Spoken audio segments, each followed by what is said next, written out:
मानव भूगोल द्वितीय वर्ष का द्वितीय प्रश्न पत्र। आज मैं Banwari Lal Jat, associate professor geography, government college Behror, आज का टॉपिक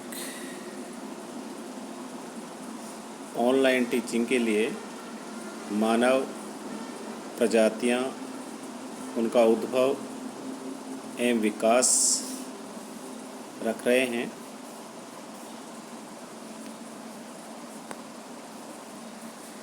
मानव सबसे पहले है मानव प्रजाति का अर्थ। Meaning of human races.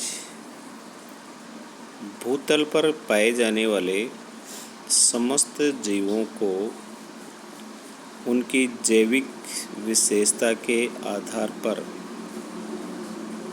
कुछ वर्गों में विभक्त किया जाता है, जिसे जाति स्पेसीज के नाम से जाना जाता है।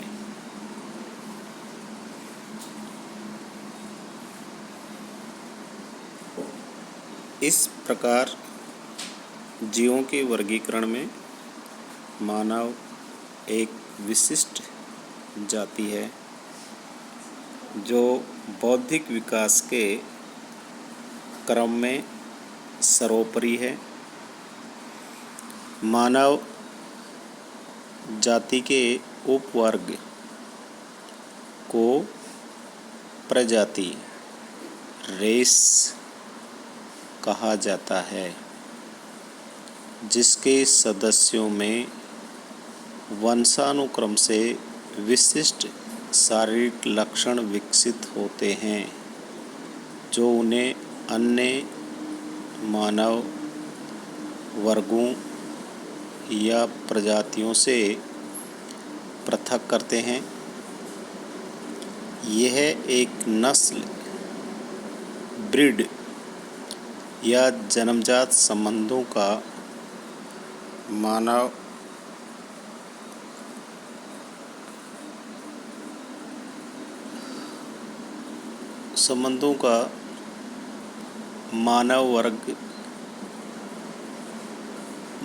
वर्ग होता है, जिसमें वंशानुक्रम द्वारा शारीरिक लक्षणों में समानता पाई जाती है।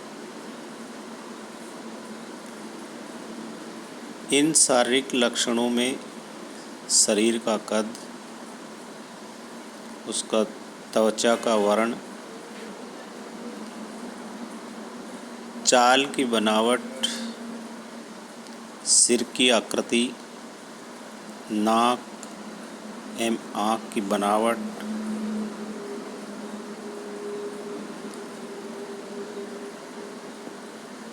की बनावट, मुखाकृति आदि प्रमुख हैं। विभिन्न प्रजातियों में पहचान के अस्थायी लक्षण पाए जाते हैं, जो पीढ़ी दर पीढ़ी उसके सदस्यों में आगे भी चलते रहते हैं। अतः समान आनुवंशिक विशेषताओं,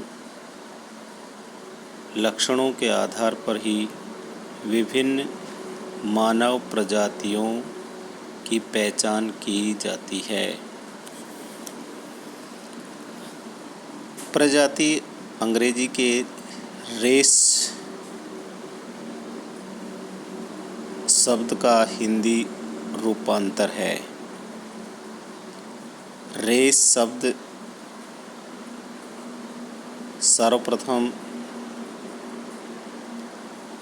शब्द का सर्वप्रथम प्रयोग फॉक्स 1570 में अपनी पुस्तक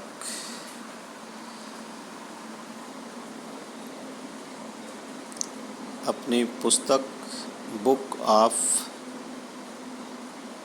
मार्टायर्स में किया था। इसकी उत्पत्ति संभवतः इटालियन शब्द राजा से हुई है, जिसका अर्थ है परिवार, वंश या नस्ल।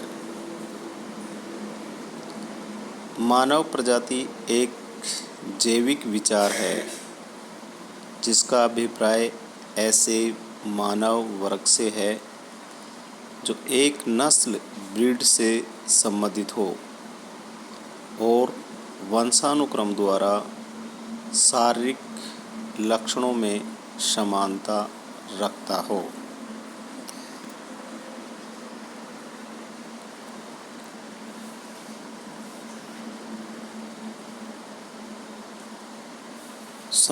रखता हो। प्रजातियों के संबंध में कुछ विद्वानों के विचार इस प्रकार हैं। पहला है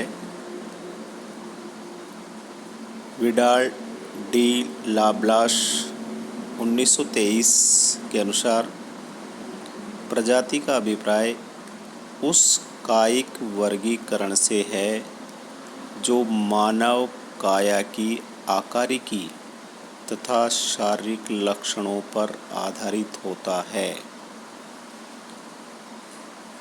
प्रजाति के संबंध में दूसरे विद्वान जिन्होंने अपने विचार रखे हैं वो हैं क्रोवर 1935 में।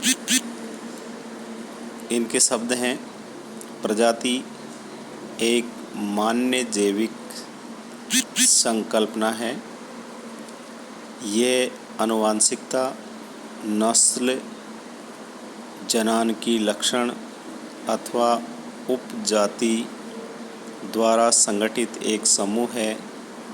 ये मान्य सामाजिक सांस्कृतिक विचारधारा नहीं है। प्रजाति के संबंध में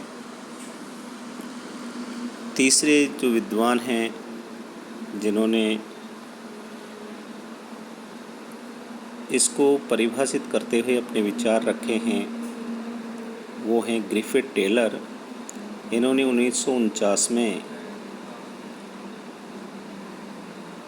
इनके अनुसार प्रजाति की परिभाषा है, मानव प्रजाति नस्ल को प्रकट करती है न कि सभ्यता को। चौथा जो प्रजाति का परिभाषिक शब्दकोश जो आर.एन. सिंह और एस.डी. मोर्रे 2003 के अनुसार जो प्रजाति की परिभाषा रखी है वो इस प्रकार से बनाई गई है कि मानव प्रजाति मानव जाति का उपवर्ग है जिसके सदस्यों में वंशानुक्रम से विशिष्ट शारीरिक लक्षण विकसित होते हैं जो उन्हें अन्य मानव वर्गों से अलग करते हैं।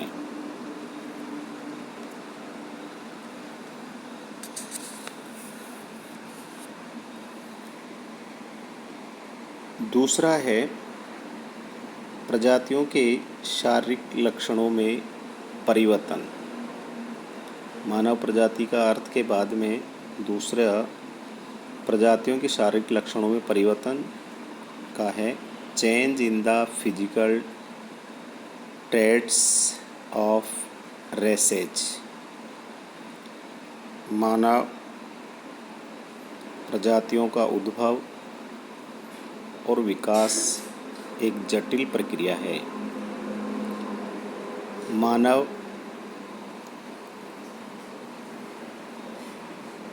प्रजातियों के उद्भव के विषय में मनुष्य का ज्ञान अभी अधूरा है और विभिन्न मानवशास्त्री एकमत नहीं हैं।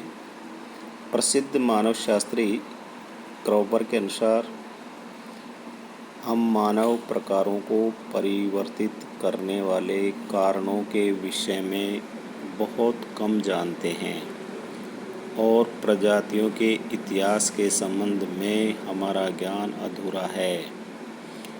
यद्यपि इस समस्या के समाधान में हम पूर्ण सफल नहीं हो पाए हैं, किंतु प्रजाति विकास प्रक्रिया के सामान्य लक्षणों को विभिन्न मानव शक्तियों ने अपने अन्वेषणों तथा रचनाओं से स्पष्ट करने का उल्लेखनीय प्रयास किया है।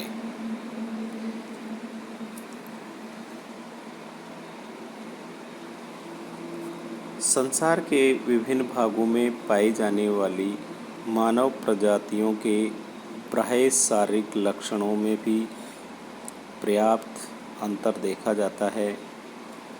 प्रजातीय तत्व पूर्ण स्थैतिक नहीं हैं, बल्कि इनमें देश, काल तथा मानवीय कारकों के अनुसार कुछ पीढ़ियों के पश्चात परिवर्तन देखने को मिलता है। क्रोबर के मतानुसार अंतर प्रजातीय विवाह, प्राकृतिक चयन और प्राकृतिक पर्यावरण ऐसे तथ्य हैं जो प्रजातीय गुणों को निश्चित रूप से प्रभावित करते हैं। मानव प्रजातियों की शारीरिक संरचना के बाह्य लक्षणों में अंतर उत्पन्न करने वाले प्रमुख कारक निम्नलिखित हैं। पहला है ग्रंथि रस प्रभाव, इन्फ्लुएंस ऑफ हार्मोन्स। दूसरा है प्राकृतिक वर्ण तथा जैविक परिवर्तन, natural selection and biological mutations. तीसरा है जलवायु परिवर्तन, क्लाइमेटिक चेंज। चौथा है भौगोलिक एवं सामाजिक पार्थक्य, ज्योग्राफिकल एंड सोशल आइसोलेशन। और पांचवा है प्रजातियों का मिश्रण, रेशियल मैश्योर।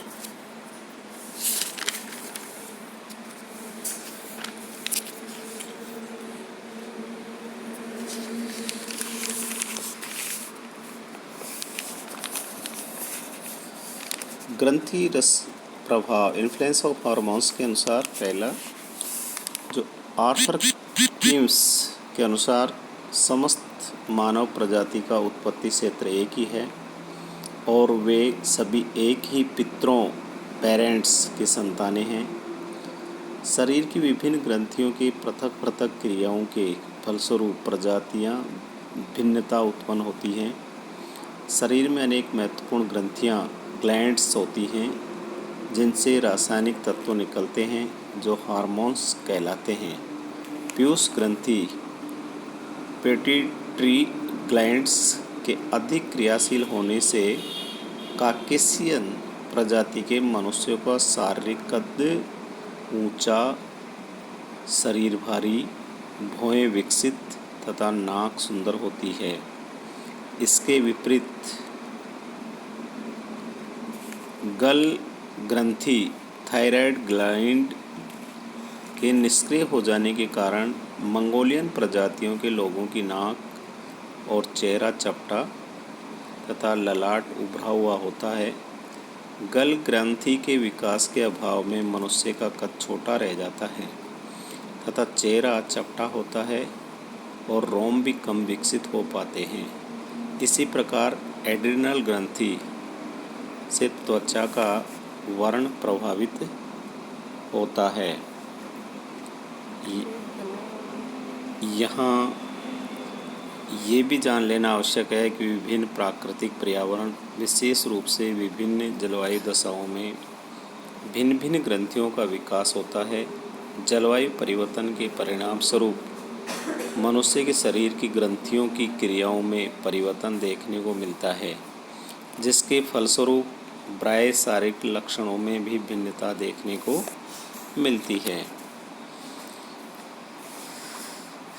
दूसरा है प्राकृतिक वर्ण तथा जैविक परिवर्तन, natural selection and biological mutations.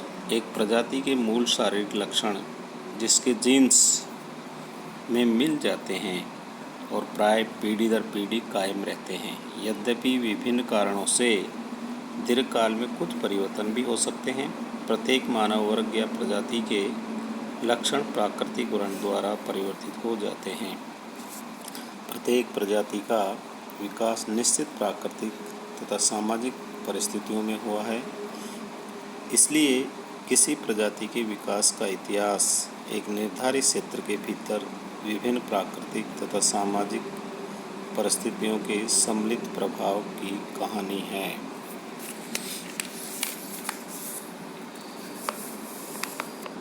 जलवायु परिवर्तन। तीसरा, जलवायु को भौतिक वातावरण का सर्वाधिक शक्तिशाली तथा प्रभावकारी कारक माना जाता है। जलवायु दशाओं में भिन्नता के कारण मानव वर्गों की शारीरिक रचना तथा उसके अंगों प्रत्यंगों के विकास में पर्याप्त अंतर पाया जाता है।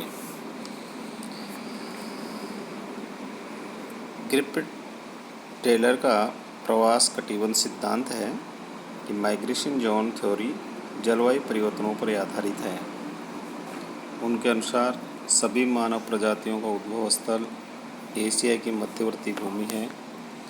प्लीस्टोसीन युग में 4 बड़े हिमयुग आए, जिनके मध्य बीच में गर्म जलवायु वाले अंतर्हिम युग भी आए। जब मध्य एशिया की भूमि पर प्रथम मानव वर्ग का विकास हुआ, वहाँ की जलवायु गर्म और मानव विकास के योग्य थी। कालांतर में हिम युग के आगमन से मध्य एशिया की जलवायु शीतल हो गई और गर्म जलवायु की पेटी दक्षिण की ओर खिसक गई। मैं आज इस प्रजाति के उद्भव और विकास के टॉपिक को यहीं समाप्त करता हूँ और सभी छात्राओं को इस ऑनलाइन ऑडियो टीचिंग के लिए धन्यवाद देता हूँ।